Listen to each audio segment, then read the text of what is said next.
Ooh, I am so excited for the finale. I just can't wait to see how much fun it's gonna be. Why?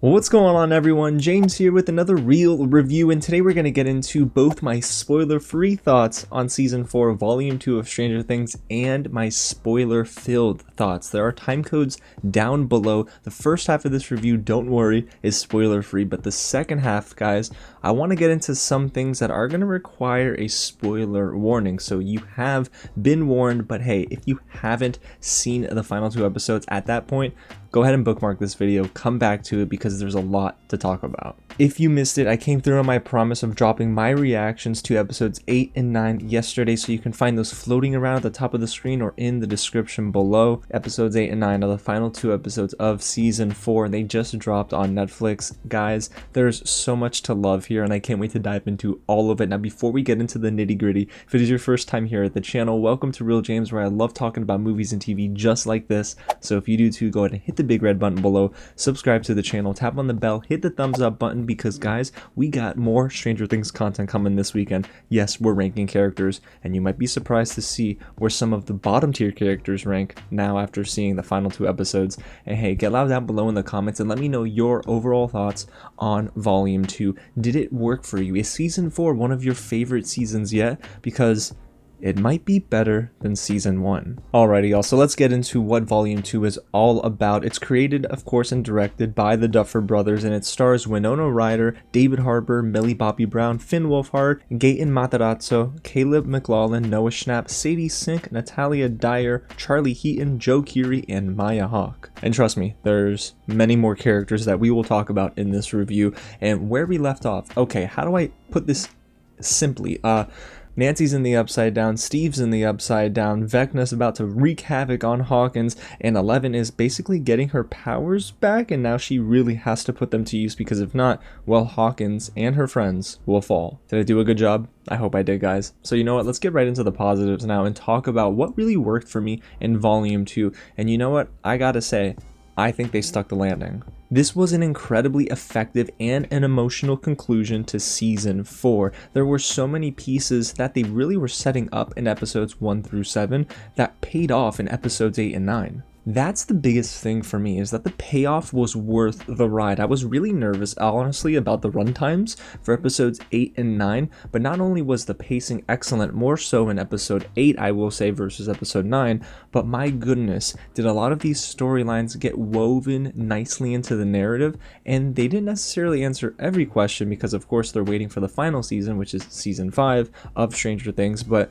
I liked how they answered a lot of questions. For the most part, the writing itself was really solid, and there were some twists I didn't see coming, especially with some of our main cast. Now, was the writing always great? No, but honestly, we'll talk about that in the negatives. I will say though that I do love how they wrote some of our characters versus how they wrote them in Volume 1, and that includes Will and Mike. My goodness, finally they served an even greater purpose in episodes 8 and 9. And on a technical note, you guys, there were some incredible moments of cinematography that gave this more of a cinema movie feel rather than it just being 2 episodes of a TV show. Arguably my favorite shot in the entire season comes in episode 8, where you see 11 literally bringing down a chopper, fire in the foreground, honestly, and it's her standing, and it's a very wide shot, and it looks not only epic, but it gives you this sense that 11 is back. And I loved how they filmed Vecna here in this finale as well. I won't tell you why, but I am gonna be honest with y'all. He was maybe even more menacing here. He was cool, calm, collected, and knew what was coming. So Vecna has this dominant presence on screen, but it was really awesome to see both Vecna and 11 face off. And hey, there were some other characters that were also filmed in a certain way that gave them this sense of confidence, and that really goes to Caleb McLaughlin and Lucas. This character took another step up for me in these final 2 episodes, and boy, was it worth it. And before we get into the acting, I do want to talk about the score and soundtrack. Kyle Dixon and Michael Stein did an amazing job composing the music in the final 2 episodes. It has this synth feel, as we of course come to know from Stranger Things, but it was just so darn good next to the soundtrack itself. The way that they sort of played with different sounds to give it a creepy feel, to sometimes give it a very heroic feel, and also a romantic feel just really worked for me. But speaking of the soundtrack, guys, the needle drops in the final 2 episodes are some of the best I've ever heard. We knew in Volume 1 that Kate Bush's Running Up That Hill was gonna be something that you would hear again and again and again, and it works because it's an awesome song and Kate Bush is a great artist. But in episodes 8 and 9, not only do we hear Running Up That Hill, but we also hear 2 songs from bands that I love. Now, I won't say which songs because I want to keep that veil of surprise for you, but it's from Journey and Metallica. And trust me, when you hear them, it'll work, and it gave me chills. Alrighty, you guys, so now it's time to get into the acting from our main cast and our supporting group. And you know what? It was strong yet again. If you saw my Volume 1 review, I was in love with the performances, and the length of the episodes caters to these actors, because if you have a really strong core cast, if your ensemble is incredibly good at complementing one another, longer runtimes work because you can stretch out scenes. And in episode 8 and 9, they did that again, and man, it almost was better than Volume 1. Let's start with Millie Bobby Brown's performance as 11, who delivers one of the most emotional moments of the season in episode 8. There's a moment where she's talking with Papa that just blows my mind. I actually rewatched episode 8 again last night, and man, that moment it broke my heart, but it also made me so happy for 11 in terms of her growth. But the way Millie Bobby Brown is really able to convey this emotion, the way that she's able to take leaps with every episode in this series, is just fantastic. We know she's a great actor, but I do think give her 2 more years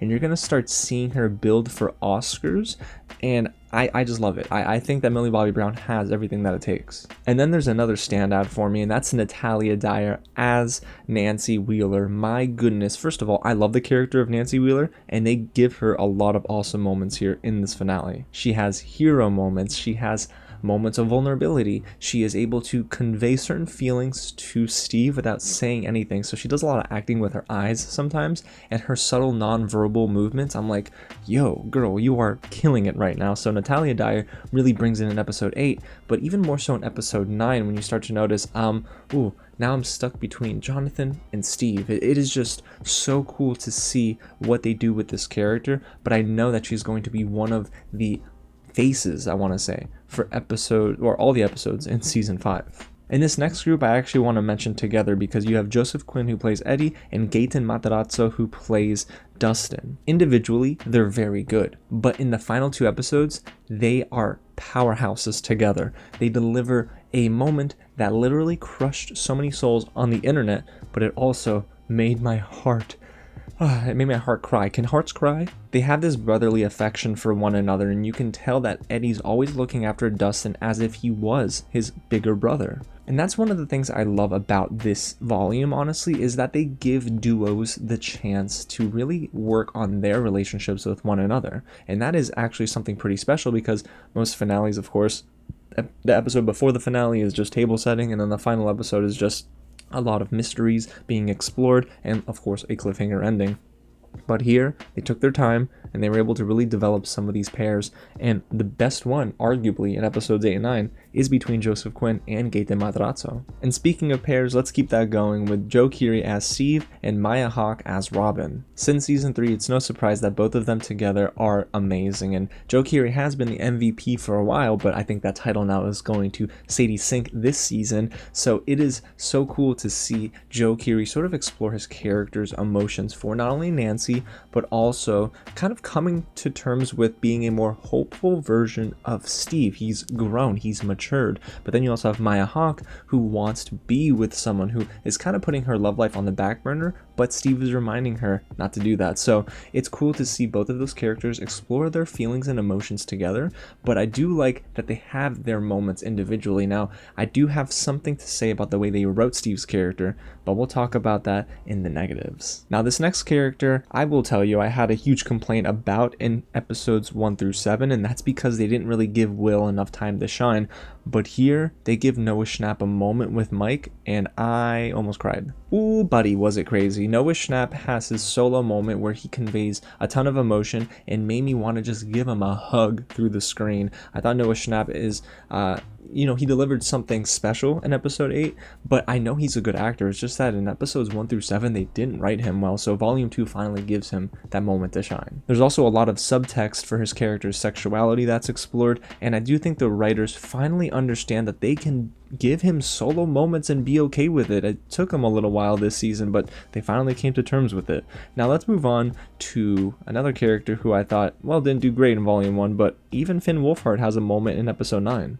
Can't tell you what the moment is, of course, but it worked, and I thought that finally Mike was, getting back on my good side. I don't know. I liked Mike in episodes 1 through... Actually, I should say I liked Mike in seasons 1 through 3. But here in season 4, I was just like kind of left thinking, okay, is he really that great? But now in episode 8 and 9, more specifically episode 9, I'm like, I'm coming back around on Mike again. Okay, we got 2 more standouts, guys. So now let's talk about Jamie Campbell Bower as Vecna 1 or Henry. There's this running joke. It's like, what do we call him now? Vecna, Henry, 1. It's so cool. I might have got the order wrong, but I do love Jamie Campbell Bower's performance here. Not only is he very creepy, but he's also very good at being calm but direct and also captivating my attention. The man literally commands my attention 100% of the time that he's on screen. So much so that I actually bought dinner last night rewatching episode 8, and I almost forgot to eat because every time he was on screen,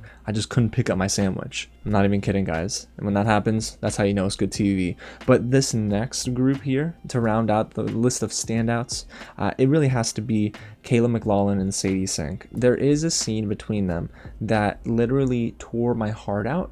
And I can't tell you what happens because this is the spoiler-free discussion, but let's just say Caleb McLaughlin delivers his best performance in the final 2 episodes, and not only that, it cements him as being one of the greatest characters in this show. I mean, I've been telling y'all that Lucas is great, but I think he really is going to solidify that in the minds of fans with this final stretch. And then Sadie Sink. Sadie Sink to me is a rising star in Hollywood, and she just continues to surprise me with her performance. She has another confessional moment in the final 2 episodes that just really made me sad, but I also felt for her. I felt empathy for her, sympathy more than anything, to be honest, and I just loved what they did with her character. But more than that, I think Sadie Sink just executes every scene near perfectly. So now let's dive right into the supporting cast, which is yet again pretty darn strong. Priya Ferguson as Erica is at the top of my list. I don't know, something about Erica just really has me smiling, laughing, and just going like this every time she roasts her brother. Girl. But I loved Priya Ferguson here, and she does get more love in episode 9. But then there's also Brett Gelman, who plays Murray, who was again pretty darn funny, but he is taking a back seat to Yuri, who's played by Nikola Juriko. Hope I pronounced that properly, but Yuri to me actually won me over more so in volume 2 than in volume 1.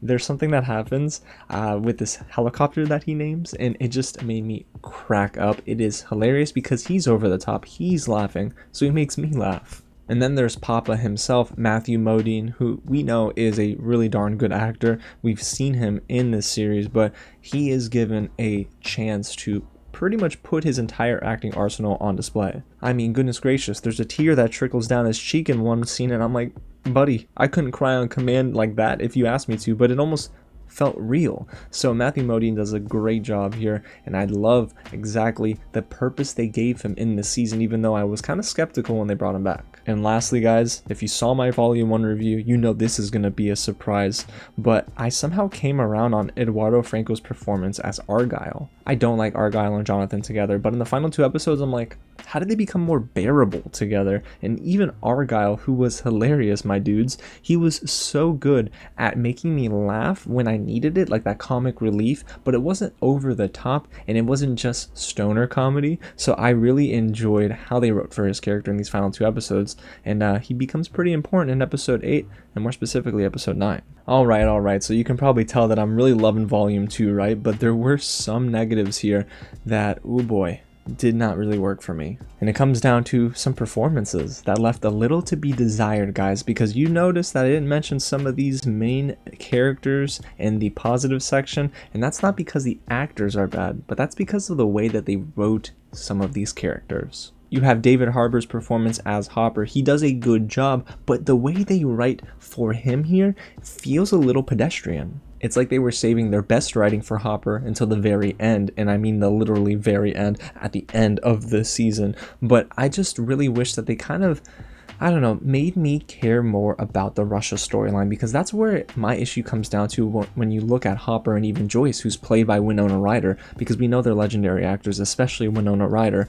But the Russia storyline just never really gelled. I think I felt most of its impact in episode 9, but that's like too little too late for me. And I will still say that even though Finn Wolfhard had a nice moment as Mike, I still think that this character is just, it's kind of taking a step back this season. Like when I look at the overall season, not just volume 2, I do think that Mike sort of took that step backward. Hopefully after, season 4 and everything that happens leading into season 5, we start to get more of his great acting on display, because I know he can bring it. It's just, I don't know, something about volumes 1 and 2 that made me think that Mike is not one of my favorite characters anymore, and he doesn't really deliver as much of an impact on the series as a whole. And then when it comes to the writing, I know I mentioned it to you guys that most of it works, but then there's this part of it that just really made me scratch my head. It's pretty questionable at times, you guys, and honestly, some of the storylines, they fell by the wayside. I mean, look at Jason and his gang, his goons,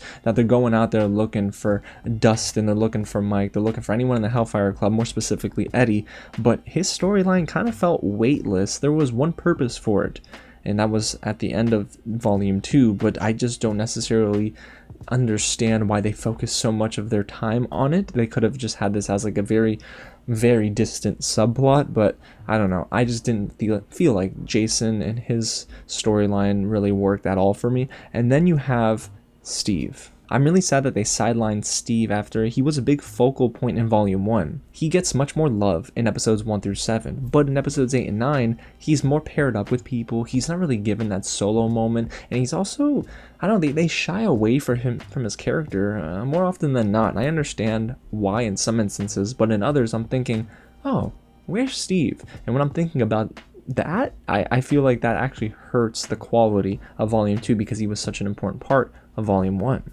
I just wish they would have handled his character better. But then, and I have to say, I'm going to keep it spoiler free, but they didn't commit to a certain death that I think they should have, to finally add real stakes to our main cast for the final season. I'm going to be honest, y'all. They should have went through with one of these deaths that would have really worked out, and I wouldn't have loved to see it, of course, but it would have actually added much needed stakes to what is going to be the final season of Stranger Things. We'll dive more into that in my spoiler-filled thoughts, because this is your warning, guys. That is all of my critique, spoiler-free, of course, but now we're going to get into my spoiler thoughts. So again, you've been warned. If you haven't seen episodes 8 and 9, stop the video here, go watch it, come back, and let's talk about it in the comments. But now it's time to get into my spoiler section for this review. Okay, so speaking of deaths, guys, let's go through the list. Who died? You have Eddie, Dr. Brenner, Jason, and Max?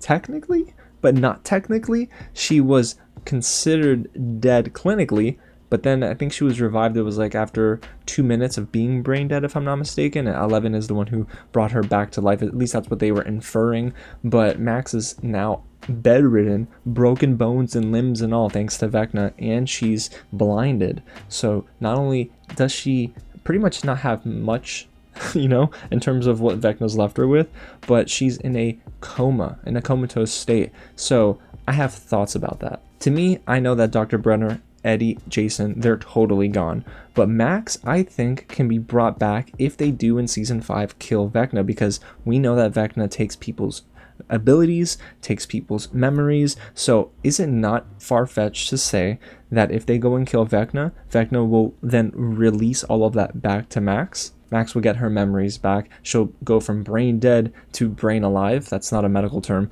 but hopefully she'll be brought back. That's what I think they might be setting up for, because if you remember, 11 went into Max's mind and it was emptiness because, well, Vecna most likely took all of her memories.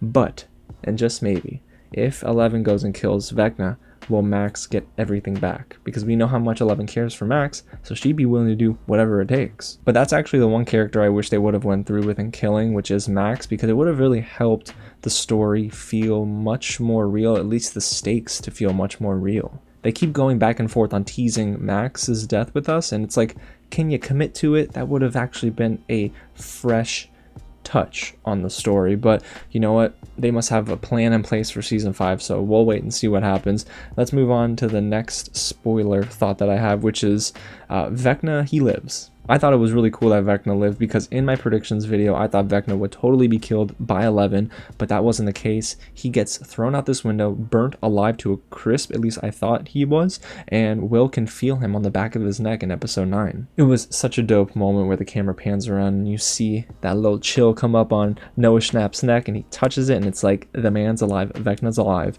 and it is just insane to think about. But Vecna is most likely going to be 1, angry, and 2, going to conjure up everything, mind flayers and all, and upside down, and wreak havoc on Hawkins, because the gate is opened in Hawkins, guys. That's the next point here, is that the upside down is now, well, turning over on Hawkins, because all 4 gates were open, the 4th being Max's death in a way. So because of that, well, Hawkins, you're in trouble. So here's to hoping 11 can get much stronger, or maybe there are other kids out there with special powers that can help 11, because she needs it. Now, another thought that I had here, guys, is what are they going to do with this love triangle they've inevitably set up? Nancy, Steve, and Jonathan. Nancy and Jonathan have this conversation while they're boarding up the windows or taking the boards down. I can't remember what they were doing, but they were working on Hawkins and helping during the relief efforts. And Jonathan makes this joke about Steve, and Nancy kind of gets a little defensive over Steve, and then Jonathan asks, are we okay? And Nancy kind of says yes, but kind of says no. She doesn't really know if they're okay, because I think that Nancy is thinking about Steve. And they had that conversation in the RV, the Winnebago, where Steve talks about having kids and leaves out that one part, and eventually tells her, of course, that the dream, the vision, was with Nancy. Go figure. So my prediction, guys, Nancy and Steve get together in season 5. Too many hints for them not to. And then lastly, because I just wanted to get this off my chest, I am very happy for Robin and Vicky. I am rooting for them. I hope they return strong in season 5. Awesome to see that they are like kind of flirting together. They were making peanut butter and jelly sandwiches, or in Vicky's case, peanut butter and peanut butter sandwiches. But I really loved both of them together in the small moment that we got. And Vicky not being with her boyfriend anymore, being single, you can tell she's clearly like torn on her own sexuality, but she has feelings for Robin, and you can tell that Robin's matured because she has much more confidence in talking with Vicky. So really dope to see it, and I am rooting for them. But guys, those are all of the spoiler thoughts that I had and I wanted to get out there. But let's continue that conversation down below in the comments, you guys, because I am really curious to hear what you have to say about season 4 volume 2, or just season 4 as a whole. So go ahead and get loud, and hey, thanks again for watching. So hit the big red button below, subscribe to the channel, tap on the bell, and hit the thumbs up button, because that's all I got from my review of season 4. But we're gonna dive into my volume 2 character rankings hopefully tomorrow, because hey, it's a long holiday weekend, so I got a little bit of time. Alrighty, y'all, again, thanks so much for watching, and I'll catch you at the next screening. And yeah, 11's gonna need a lot of help to kill Vecna this time, huh?